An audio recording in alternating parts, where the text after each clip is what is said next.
What's going on, guys? So I just had something that I was thinking about. We got Callie who's going to join me because Aspen is being put to bed right now.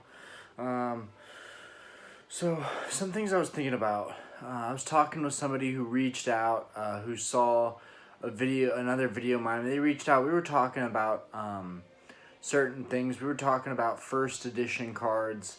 And it got me to thinking, I want to do a video talking about what I think people should go for in terms of starting, a vintage collection and what they shouldn't go for. And I have nothing to gain from this other than helping people out. So there's been a huge issue with fake stamps, fake first edition stamps going around. I'm not going to say more on that. There's a lot of it going around right now. Oh, big yawn. But yeah, so shadowless is kind of the next level from a first edition shadowless card.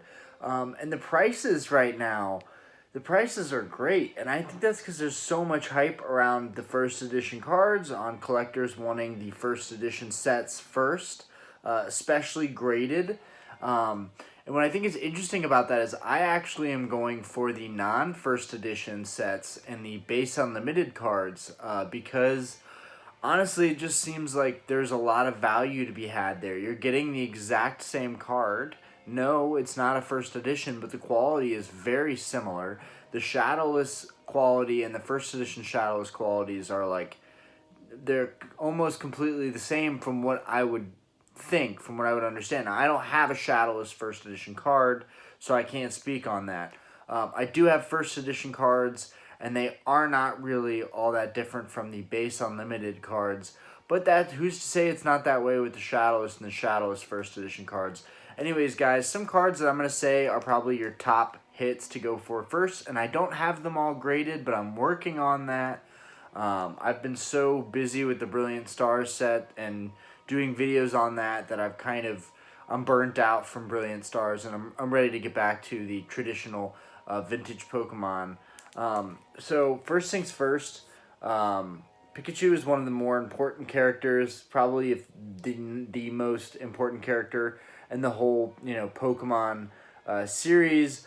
That being said, there's Shadowless Yellow Cheek Pikachu, and then this one, which has the red cheeks, hence on the grade, it says Shadowless.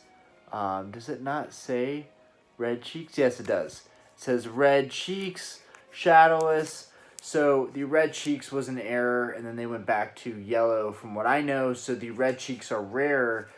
This one is in a 7, I believe. Yeah, I have a 7 and an 8. But I just really liked this card, and I don't see a need to spend $400 or $500 on a first edition high grade when I can get a really high grade for just over $100, if not a little bit less. So there's that. Then you get into the big three, Blastoise, Venusaur, Charizard. So this one's actually just a 4. So it's got a lot of edge wear on the back, but the front of the card looks great, which for my purposes is fine. So right now I'm having a hard time finding 4s and 5s for a decent price. So I'm actually bidding on one right now, a shadowless. I'm looking at a shadowless Venusaur in a PSA graded 3. I'm looking for a PSA graded 3, and basically it's like at $100 right now. Like, that's really good value to me. Even a grade like a 3 or a 4, I don't feel like I'm not getting a nice product. You're getting the card that was slightly played, slightly used, and has a little bit of character to it. Damn, Callie, for how tiny you are, you get kind of heavy when you hold you constantly. Anyway, this is Callie. If you guys don't already know from watching the channel, this is our dog's puppy. She's a little fur ball. Anyways, yeah. So I'm hoping I picked up this shadowless PSA 4 Blastoise, I think for around 100 or 110 or something like that. I'm hoping to pick this one up in a 3. For right at $100. I'm sure that I'll end up winning it and no one's gonna go after it. And yeah, I'll be happy once I get that first PSA grade, and then later on I can go after the higher level graded cards. But I really, for Charizard, I want to keep it at a PSA 3 or a, wow, it looks really, really nice, and just a slab. Like, that's the other thing. If you can find the legit cards, you're almost better off for the value going after these shadowless cards, and then just putting them in a nice magnetic card holder like this. I suspect, with all these surface scratches on this one in particular,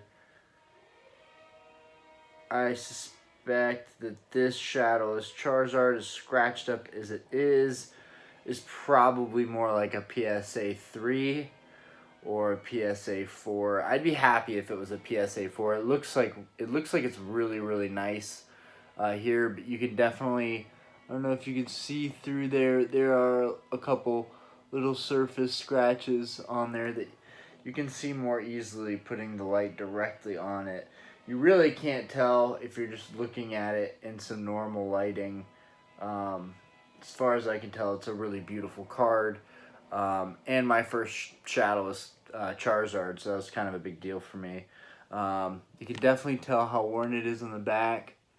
Got some edge wear there on the top, a little bit on the bottom. I don't know if you guys can see these corners.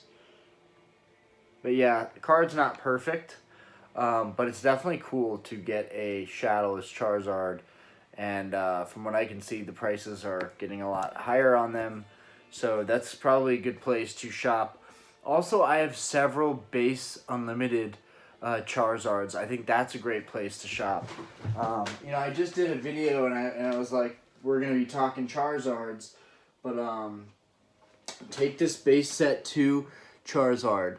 It's in rough shape. I don't know if you guys can see the crease at the very bottom of the card. It's not in perfect shape, but I got the card for $40 and it's absolutely stunning. I mean, that's really, really good value there for a card like that.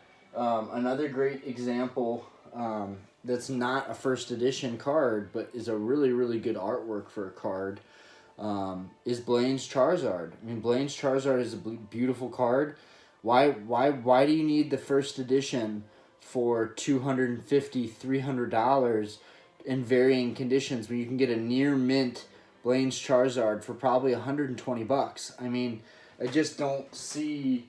The more I learn about Pokemon, I don't. Another great one. I mean, just the secret rare, the first secret rare, the Dark Raichu. Throw that in a slab. Lugia is another perfect example. Why do I need a first edition when I can have the pretty much the exact same card that just doesn't have that first edition stamp, but has a stunning holo, great artwork, and I can get it in a very minty condition, not getting it graded. These are questions that other people will have to figure out on their own, but for me it was pretty easy. After I read up what was going on with Pokemon and all the resealed packs and boxes, and then dealing with this stuff, one-on-one, dealing with my fake crappy Evolutions box that I got, or the resealed packs that I got, or the gold strip theme deck that didn't have, the shadowless deck in it. I mean, it was just very, poorly, the seal just looked bad. A lot of this stuff has taught me to be a little bit more skeptical and a little bit more cautious on the Pokemon market, and to realize that, 23 years have gone by since the initial set release of this stuff, and for a lot of it, 22 to at least 20 years has gone by for all of it. So most of the product has already been opened, trashed, thrown away, or stored. There's not a lot of product that's left out there, so you have to be skeptical and you have to be cautious, and you have to ask yourself how much stuff is truly out there. How likely is this seller with 10 feedback, how likely are they to have a first edition card that's in this kind of a mint condition? I don't read up enough into other stories of what other buyers are dealing with. If they end up, one time after another looking for first edition cards and they end up getting scammed or whatnot, I don't know. For some people, they might actually be getting, good deals on first edition cards still in the market that are completely legitimate. For some cards, like Pikachu especially, I could see that.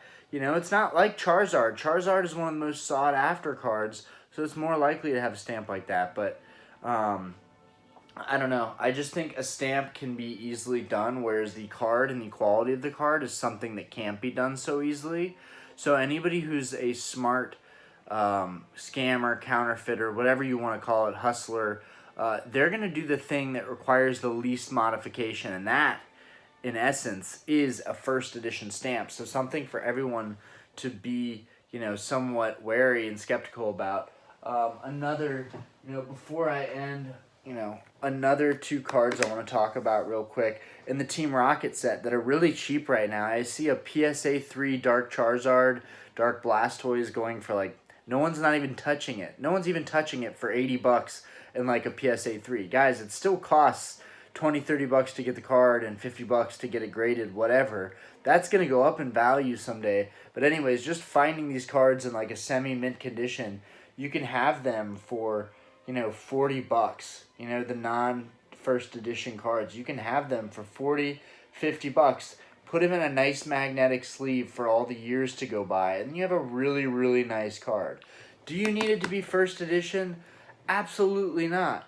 That's how I feel about it. I mean, there's just so many good holos out there. Why let a collection be a small set of cards that have large liquidation, that are very big transactions, that need verification and people's stomach turns? Why do that when you can have 1,000 Dark Charizards in unlimited print? Why not? This card is sick. I've been thinking a lot about that. Like, what would I want to build a substantial position in terms of this hobby? What would the cards that I'd want to build the biggest position in? And I really do think it is going to be set all around the legendary dogs, the big three Charizard, Blastoise, Venusaur, the dark variants, Dark Blastoise, Dark Charizard, the gym variants, Blaine's Charizard, Erica's Venusaur. Well, maybe not Erica's Venusaur, but Blaine's Charizard for sure. The shadowless cards, mainly shadowless Red Cheeks Pikachu, shadowless Raichu. I really like Raichu. And then the shadowless Blastoise, Venusaur, Charizard. Those, in my opinion, are going to be the cards that people are always going to be chasing after. The sets that are coming out now, people may know about for another year, and then they'll forget about them. Those are not going to be chase cards. The alternate art VMAX, V Charizard, whatever one you're going after, those are not going to be cards people think about. Am I bidding on them right now? Yeah, absolutely. I just spent $700 on Brilliant Stars and I didn't get those chase cards. So yeah, you bet your butt I'm going to go ahead and get them and then be done with that set. I want to focus back on the old game and building a substantial collection and kind of portfolio based around these cards because I think they're what's valuable. And I think in 20 years when people can go back to this video and be like, yeah, he was talking about shadowless and base set unlimited cards and just all the sets, all the unlimited sets, just getting those cards, but getting the cards people want out of those sets. Like in the fossil set, maybe going after as many Gengars as you can get your hands on. Getting Gengars. Sabrina's Gengar is a really cool gymnast variant of that card. I really like Sabrina's Gengar. Blaine's Arcanine is sick. That's in the Blaine theme deck. Getting all of the theme decks, that's another one. The theme decks are something that are becoming more scarce. And what's nice about the theme deck is that if you do open it, it's not just going to lose value. It now has value in actually playing the old game with your kids or your friends or your significant other, whatever you want to do. The decks, in my opinion, like, I'll never regret my sealed theme deck collection. I'll never regret that at all. As far as the opened old theme decks that I've stacked behind all this stuff, I don't know. I don't know how long that could take for that to be a good investment. I just started buying whatever I could find for 20, 30 bucks that was a theme deck. Um, these sealed gift boxes right here, I've got a thunderstorm up there that you can't see. I think those are great. Occasionally you'll see someone liquidating all of their collection decks, gift boxes, a couple booster packs, and that's when you want to get stuff, when a seller is selling all this stuff at the same time. But it can be hard, right? Because sometimes the seller starts selling this stuff, they've got no feedback. You have to take a leap of faith that they just have real product but don't know how to move all of it, essentially. Anyways, that's my thoughts. Of course, most importantly, and I think everyone can agree on this, the most collectible card, I think, in all of Pokemon and the whole game is not going to be first edition Charizards because they're going to be completely unattainable someday. But what has a lot of room to move up in value, not just the shadowless Charizards, but guys, the base set unlimited Charizard. I've got a couple of these now. It never gets old. I've literally never bought one of these in any condition and been upset about it because I know the future value of this card is going to be insane. Okay, so if you take into account PSA graded prices right now, I think a 10 in this card gets you a measly $1,700, but that could be 17,000 down the road for a 10. Where the 3s and 4s are getting like 2 to 3 grand, and kind of switch places with the first editions, which in 20 years first edition Pokemon cards are going to be, they're going to be tens of thousands of dollars, if not hundreds of thousands of dollars. They're going to be insane. And that's exactly why it makes it lucrative for someone to counterfeit first edition stamps. I'm not going to go into that more. I just wanted to show you guys some cards that I think are the cards that you should really be focusing on as time moves forward. I feel like the big YouTubers are going to want you to focus on the newer sets. They want to hype up the sets. They want to sell the sets. I sell vintage product, so I'm biased to it, but I have no reason to hype it up. The less product there is, the more prices are going to go up. And for me, I want to accumulate all this stuff as the prices go up. So I don't necessarily just want to be able to grab this stuff. Shadow's Charizard is right about to be kind of out of my price range. I really want to complete the Shadowless PSA graded Charizard and the Shadowless Venusaur, and I've already got my Blastoise. I may get a grade nicer, but my Shadowless, and then I have the starters and their evolved forms. But that is I want to get that done. And then I want to just focus on all of these just really, really nice cards from the base set Unlimited Collection and Team Rocket, and go for some fossil cards, Dragonite, Gengar, stuff like that. I just think that there's a lot of value there, and I'm not just thinking about, how rare, what's the PSA population of certain cards. I think getting wrapped up in all that money makes it less fun. I really, really do. It's about collecting and like building your portfolio of like a nice collection. And for me personally, to have several Charizards sitting in a glass case, that feels really good. To have 100 at some point sitting in a glass case, that's going to feel even better. To have thousands of these sitting somewhere in storage, that feels like gold right there. Anyways, that is the card market. We don't know what's going to happen with it. It may dip down a good bit, but I feel like as I've been buying, everything has been very reasonably priced, and right now I'm starting to see prices go up on everything that I would normally buy, especially Charizards. Charizards are just going for $200. It just doesn't even matter. They always seem to. Oh, sweetie. Oh, someone's tired. Okay, guys, that means it's time to go. I would open a pack, but honestly, I'm pretty tired myself. I just kind of wanted to check in, talk cards for a little bit. Peace out, guys.